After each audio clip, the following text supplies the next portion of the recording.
Today, we're gonna go over a nice little list of wheat bourbons that I think you should try or buy. I'm excited. Let's go.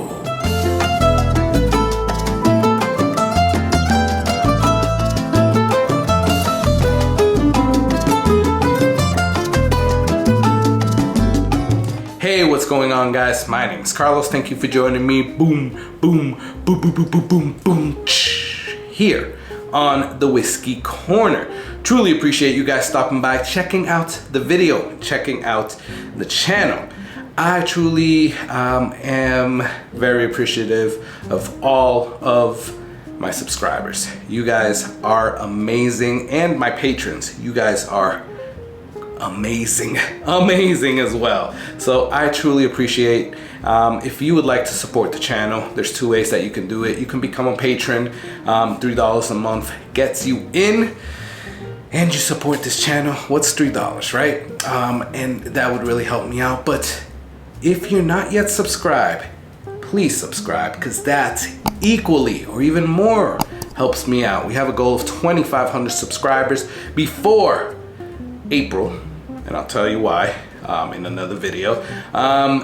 And I want to get to that goal, and we're going to be giving away a live stream. We're going to be doing a live stream. We're going to be giving away a few bottles. One of them is an E.H. Taylor small batch. So you can only win if you're a subscriber and on that live stream. So please subscribe. That will really help me out.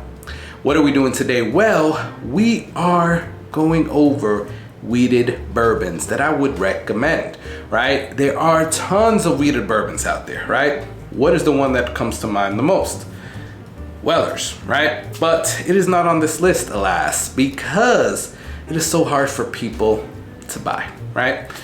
Even here in Florida, I can only sometimes maybe get a Weller Special Reserve, maybe, but that's not worth to talk about, right? So we're not gonna talk about Weller.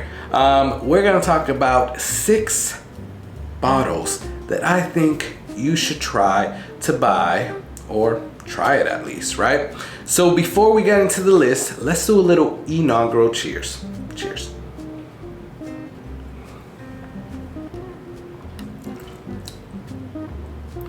That is just so good. That is the last one that I'm going to talk about on here. And probably one of my favorite. I have 2 favorites that are on this list, and that is definitely one of them. So we'll talk about that in a couple of minutes. So before we get into the list though, I just have to say that if you've never tasted wheated bourbons, then honestly, you can taste these, but I would just go straight to the source, because I said that when you talk about wheated bourbons, you think about Weller, but the other one that you would think about is Maker's Mark, guys. Maker's Mark is a wheated bourbon. It's like the original wheated bourbon. I don't know if they really are, but it's usually what I think of when somebody talks about wheated bourbons. So why not just go after a Maker's Mark? And it doesn't have to be this limited release wood finishes. This one's great, by the way. This is the BEP from this year. But it could be the 46, it could be the Cask strength, it could be the 101, it could be the 46 Cask strength, it could be a private selection. They are all great. So that is the very first thing. That's not on the list, but that is kind of like a asterisk or like a caveat that I want to say straight from the beginning, right? Now, if you want to expand your palate, or you don't want to go straight for Maker's Mark, right? And then these are 6 other ones that you could try and that I would recommend. First one is one that I gotta say, I guess baby brother of this threw me off of wheated bourbons completely. Once I tasted that small batch, I freaking hated wheated bourbons. But this barrel proof brought me back in, and I've given wheated bourbons another try, and that is Larceny. So Larceny small batch, I freaking hate. I don't like it. It's so medicinal cherry forward to me that I really do not like it. But these barrel proofs, this is the B523, so the second offering of this year. These barrel proofs are just great, guys. They are really, really good and hands down better than the small batch. I wouldn't even recommend the small batch, but these barrel proofs, if you can get them at a good price, go and get one, because most of them, at least the ones that I've tasted, are all good. So this next one is one that it has single barrels, right? And also has a small batch or like a regular offering, kind of like the Larceny, that I've never tasted. But I've tasted these, and I've tasted 2 or 3 of these single barrels, and it is Rebel 10, or if you have an older one, Rebel Yell 10, right? I just think it's good. I've tasted a few of them already. I know they're single barrels, but you never know what you're gonna get with the single barrels. They're all kind of the same, but not really, right?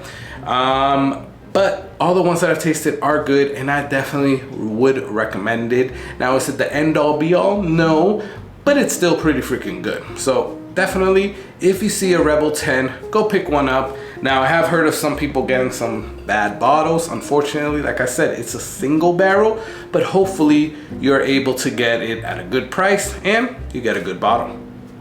This one is kind of hard to buy or kind of hard to find. I've only seen this around a few times. I got very lucky to buy this at $40 2 years ago, and I've kind of been babying it since, but it is so freaking good. It is like corn flakes, candied cherries, and honey. It is really good, and it is 1792 sweet wheat. Yeah, as you can tell, I've been babying the hell out of this, just because when I do see one of these around, they're usually like over $100, and I'm not paying that, but it is so good. Hopefully in your area, you're able to get one of these at an affordable and at a good price. So if you are able to get that, then I would definitely recommend it. If you cannot get it at a good price, then move on. And there's a few others here that I would definitely chase before spending way too much money on this one. But if you can get it at a good price, I would get it. That's for sure. This next one is one that is another favorite of mine, right? I have 2 favorites. I said that at the beginning. My first favorite is the one that I'm gonna talk about last, but this is my second favorite, and it is Bardstown Barrel Company. Origin Series, Bottled in Bond, Black Label. This is so good. I said Bardstown Barrel, sorry. Bardstown Bourbon Company. This is so freaking good. It's only $50, and it is such a good pour. I couldn't even tell that it was like a wheated bourbon, but it is so freaking good, guys. And then for the price that you get it for, I mean, it's just hands down just one of the better values that there are out there. So I would definitely, if you see it, pick one up for sure. So this one's gonna catch some people by surprise, and some other people might not even know what this is. Actually, a good majority of you guys might not even know what this is. I didn't know what it was at the beginning, but it is a Texas wheated bourbon. Listen to me. It is $40, and it is from Austin, Texas. It is 9 banded. Yeah, came out of nowhere with that one. So shout out to your drinking buddy. I'll put it here or here. When I did a review on this a year or 2 ago, he actually responded. He was like, hey man, that's actually a really good one. I've tasted it. So shout out to him. But yeah, this is really good. And I bought this on a whim, guys. I saw that it was from Texas. I saw that it was from Austin. I like Still Austin. I like Texas whiskey. So it was $40. I bought it, and I was pleasantly surprised because I wasn't expecting it to be this good. Now, since then, they've released a cask strength version. That one is 90 proof. This one is 115 proof. It's not, there we go. it wasn't like focusing. So I can't wait to try this one. But guys, either one that you try, I think you're gonna love, but I've only tried the 90 proof one, and that is a great one. Lastly, this is the last bottle and the one that I was drinking. So cheers. That's so good. It is my favorite bottle, or one of the 2 favorite bottles that I have. It is Fiddler Georgia Heartwood from ASW Distilleries in Atlanta, Georgia. This bottle is so good. It is so freaking good. It is bourbon whiskey refinished with hand harvested charred oak staves, but it is a wheated bourbon. I don't know if a lot of people know that, but it is so freaking good, guys. You need to try it. I think they're for sale online, like on Sealbox and some other online retailers. But if you don't have this is a store pick from my local Total Wine, but I've tasted their barrel picks. I've tasted other stores' barrel picks. I've also tasted the regular one. It is so amazing, and I would recommend that you go out and get one, because I mean, I just think this is the best one out of the whole bunch, quite honestly. Well, between this and the Bardstown. So definitely pick one up, or at least try it.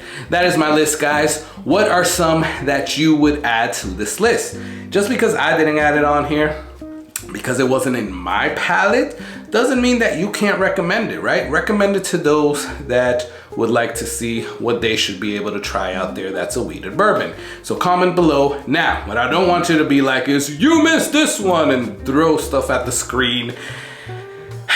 That doesn't benefit anybody, guys. If I didn't put it on here, I either haven't tasted it, don't like it, or it's probably hard to find, like the Wellers. So yeah, it's not on the list. But if you recommended, others would appreciate that. Please like or dislike this video. Please subscribe, because that would really help me out. Please check out the link of the Patreon in the description. And thank you so much for all the subscribers, all the patrons. You are all amazing. I cannot do any of this without you guys. With that said, I'm gonna enjoy the rest of this Fiddler Georgia Heartwood, and I want you to enjoy that whiskey. Cheers.